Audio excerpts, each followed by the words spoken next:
Nobody saw it coming. That's the thing. Not because she hid it well, exactly. More because nobody was paying close enough attention to notice. And that's kind of the whole story right there. Her name was Claire. 31. She worked at a marketing firm in Atlanta doing the kind of job where you're basically holding the whole operation together, but your title says something like project coordinator, and your salary reflects that. She caught the mistakes before they became problems. She sent the emails nobody else remembered to send. She made everything look smooth, and then watched other people take credit for how smooth it was. She met Daniel there. He was the opposite type, big personality, good in a room, the kind of guy clients liked immediately. He had a talent for making people feel like the most important person he'd talked to all week. Whether that was real or just a skill he'd developed, Claire couldn't tell at first. Took her a while to understand those aren't always different things. They dated 8 months before he pitched her on leaving the firm together to start their own agency. He'd handle the clients, the sales, the front-facing stuff. She'd build the actual company, the systems, the processes, the thing that would make it run. He said she was the most capable person he'd ever worked with. Said he couldn't do it without her. She believed him. She left her stable job. Passed up a promotion she'd been working toward for 2 years. Went all in. And she built the thing. Genuinely built it. Onboarding processes, client documentation, reporting templates, the internal structure that made the agency look like a real operation. She managed vendors. Trained new hires. Clients called her when there were actual problems because she knew the accounts better than Daniel did, because she'd been doing the real work while he did the visible work. The equity conversation kept getting pushed. They were busy. They'd get to it. She told herself that. November, a Tuesday. Her laptop was updating. Client sent a contract with a tight deadline.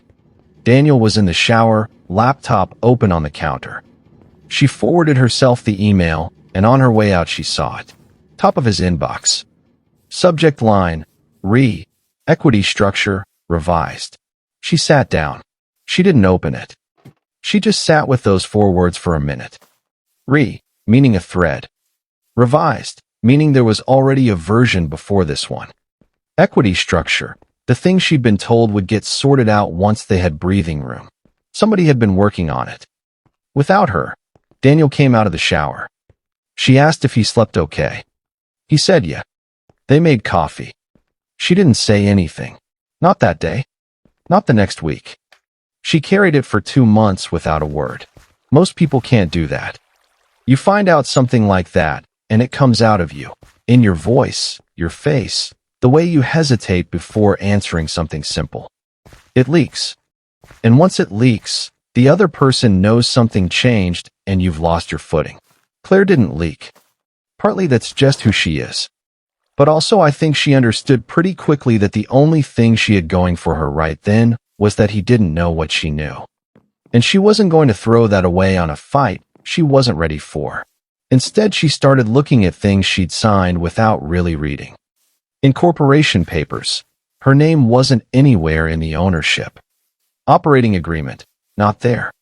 State business registry. Nothing. She'd been telling herself the formalization was coming. Seeing it plainly, all at once, was different. Over the next couple weeks, the rest of it came together. Daniel had been in talks with someone named Marcus, late 20s, money to invest, met at a conference in Miami. The legal thread was about bringing him in as a partner, 30% equity in the company Claire had built. Marcus, she also confirmed, had been sleeping with Daniel since Miami. She found out that last part on a Wednesday. Got home before Daniel. Sat on the bathroom floor in her work clothes for 20 minutes. Felt the whole thing. Didn't try to manage it down or make it smaller. Then she got up, made dinner, went to bed. Next morning she went to work. 2 months of that. Showing up every day, running accounts, sitting across from him in meetings. 2 months of looking normal, while underneath she was building something. On a personal device she'd never connected to the company network. She documented her own work. Not taking anything, documenting. Time-stamped version histories of systems she'd built. Email chains where her authorship was obvious. Client relationships that ran through her personally. She did it the same way she did everything. Methodically, no wasted energy. She also quietly reached back out to 3 clients. The ones who'd stayed because of her specifically, not because of Daniel's sales pitch. She didn't say anything about what was happening. Just reconnected, made the personal relationship explicit. One of them said, "You're the reason we've stayed here. I hope they know that." She said thank you and kept going. 6 weeks and she saw a lawyer. Paid cash. Brought her folder. Asked, "What am I actually entitled to here?" Equity gone. Nothing in writing, nothing to argue from. But the lawyer mentioned something almost offhand. Clients aren't property. If she left and started her own thing and clients followed her on their own, there was nothing anyone could do about it. That protection had one condition: no non-solicitation agreement. She went home and read her employment contract. There was no non-solicitation clause. Daniel had never asked her to sign one. Maybe he moved too fast. Maybe he trusted the relationship. Maybe it just never occurred to him. He'd left the door open because he never thought she'd actually leave. The next 4 weeks, she built her exit. LLC registered, clean name, no overlap with his agency. Website, rate card, service offerings. She had the whole infrastructure in place before she told anyone she was leaving. Then she called those 3 clients and told them she was starting her own practice. Wanted to let them know personally. She said nothing bad about Daniel. She just told them the truth and let them decide. 2 said yes on the call. Third one called back in 4 days. She had a real business with 3 paying clients and signed letters of intent before she walked in and resigned. The resignation was short. 2 weeks notice, professional handoff, no explanation beyond moving on. He looked surprised. She didn't give him anything underneath that. She worked those 2 weeks the right way, documented everything, trained the staff. Last day, 1 bag, said bye to the team, drove straight to the workspace she'd rented the week before. Sat down and started onboarding client 1. 3 weeks later, first departure notice hit his agency. He called her. She let it go to voicemail. His message was this mix of confused and angry that happens when someone loses something and doesn't understand how. Second account left 12 days after that. Third one, 6 weeks. Eventually a lawyer's letter came. Her lawyer responded. Nothing happened. No clause was violated. No document was stolen. Clients made their own choices. The law doesn't protect you when your whole company was one person and that person left. She heard about the rest of it sideways, through the industry, not because she was looking. The Marcus partnership fell apart at 7 months. The agency lost a few more accounts. Eventually Daniel shut it down and went back to consulting solo. Back to where he started, basically. Before she built the thing. She found out while she was onboarding client 6. Had 1 full-time employee by then. She held the news for a second and went back to work. Someone asked her later if it felt like revenge. She thought about it a while. She said by the time any of that happened with Daniel, it kind of stopped feeling like it involved her. She wasn't tracking it. She'd been so deep in building her own thing that his situation had become background. What she actually felt when she sat with it wasn't satisfaction. It was more like confirmation.